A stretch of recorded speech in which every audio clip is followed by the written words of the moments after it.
Recently, HDFC Bank and Axis Bank cut the interest rate on their savings accounts to just 2.75%.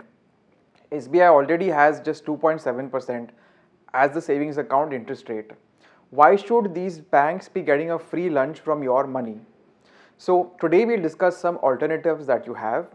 So the first alternative is a bank FD. So if you create an FD, you can improve the interest rate you're getting. You can get anywhere from 3.5 to 8% depending on the type of bank, but you do lock in your money. So if you redeem your money prematurely, then you have to pay a 1% penalty and you get a lower interest rate. The second thing you can do is move to another bank which offers a slightly higher savings account rate. So for example, IDFC First offers 7.35% if your balance exceeds 10 lakh. But there are always terms and conditions. So in case of IDFC First, it's a slab wise rate. So your money from 0 to 5 lakh earns 3%, 5 to 10 lakhs earns 5%, above 10 lakhs earns 7.35. With other banks, there are other risks. So it could be a small bank, a payments bank, and with not as big a balance sheet as these banks, and so you run a higher risk of failure. Of course, your balances and deposits up to 5 lakh are insured by DICGC.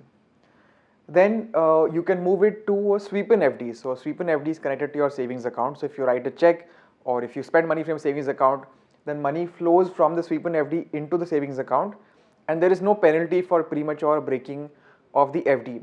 But there is one big catch which people don't know about in sweep-in FDs, and that catch is the interest rate that you get is only the interest rate that applies to the period for which you have kept the money, you have maintained the FD. So I'll give you an example. Let's say that the FD rate for 1 year is 7% and the FD rate for 6 months is 6%. Now you initially make a 1 year FD, but you need to spend the money after 6 months, so you take out the money after 6 months.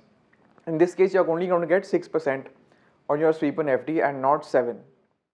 Then of course, there is a basket of options in the mutual fund universe. So the most obvious candidate is liquid funds. Liquid funds invest in very short-term paper. They have a low level of risk and flexibility that within 1 day of giving redemption, your money flows back into your savings account. Unlike a sweep-in FD, in a liquid fund, if the yield of that fund is 6%, but you take out the money after, let's say, only 2 months or 3 months instead of keeping it for a year, you're still going to get that yield minus the expense ratio, of course adjusted for how much ever money you take out, but you're not going to get a lower rate simply because you have taken out your money early. Do remember that for liquid funds, up to 7 days there is an exit load, a charge. So you have to keep your money for more than 7 days. Then there are arbitrage funds. Now the big advantage of arbitrage funds is tax.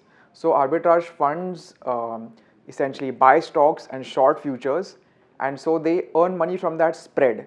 And this spread normally mirrors the liquid fund rate, which is a short-term interest rate of the economy. So the current yield on liquid funds and arbitrage funds would roughly be in the same region of around 5 to 6%. But the advantage with arbitrage funds is that they are taxed as equity funds, and this means just 20% short-term capital gains tax up to 1 year, and beyond 1 year it's 12.5%. So you earn quite a bit from the tax. Finally, you have dynamic asset allocation funds or DAFs, some of whom are structured like debt funds. So they have a very small amount of equity, and these DAFs, because they also use arbitrage, they tend to come into that zone of taxation where after 2 years it's 12.5% long-term capital gains tax. So if you have money that's lying around, you don't know when you'll need it, but you're reasonably confident that for 2 years you might not, then a DAF after 2 years you can withdraw at any point and you'll get the benefit of 12.5% long-term capital gains tax. Reason why you should look at DAFs, apart from the categories I mentioned above, is they tend to have a slightly higher yield because DAFs tend to invest in debt of slightly longer maturity, so they will do slightly better than arbitrage funds or liquid funds in the long term. A similar category to a DAF is a debt plus arbitrage fund. This is gaining traction of late with lots of new launches. Typically these are structured as 65% debt and 35% arbitrage. They are also at 12.5% long-term capital gains tax after 2 years. Now The big tax advantage for all debt fund categories is because they are under a capital gains tax. Every withdrawal from a mutual fund is not seen as withdrawal of the return. It is seen as part capital and part income. So you are only taxed on the income component of the withdrawal.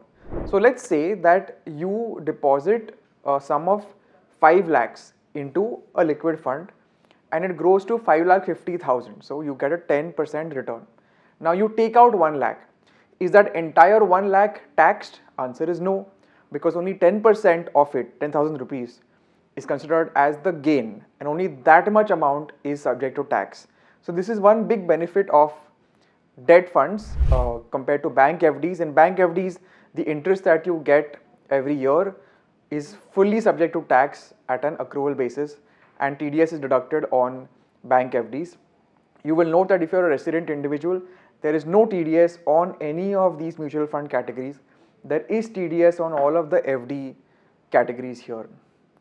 Final thing to advantage to remember in case of debt mutual funds, because they are under capital gains taxation, you get the benefit of set off and carry forward. So if you have losses elsewhere, you've sold a house, you've sold shares, somewhere else you got a loss, you can adjust it against your debt mutual fund gains, or you can carry forward your losses. If you have losses in debt funds for some reason, you can carry them forward and adjust them against gains in future years. A couple of things to check with mutual funds. So number one, check the exit load. If you redeem too early, then you might be subject to an exit load. Typically up to a year you will find them applicable for a DAF or a debt plus arbitrage fund. For liquid funds it's just 7 days. Arbitrage funds is also a very short period of time. So just check for the exit load.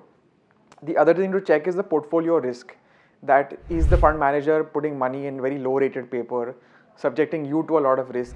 That is the case, stay away. But there are enough low risk, well managed debt mutual funds that can get you a much better yield, a much better return than this 2.75 and this 2.7%, and with lower tax.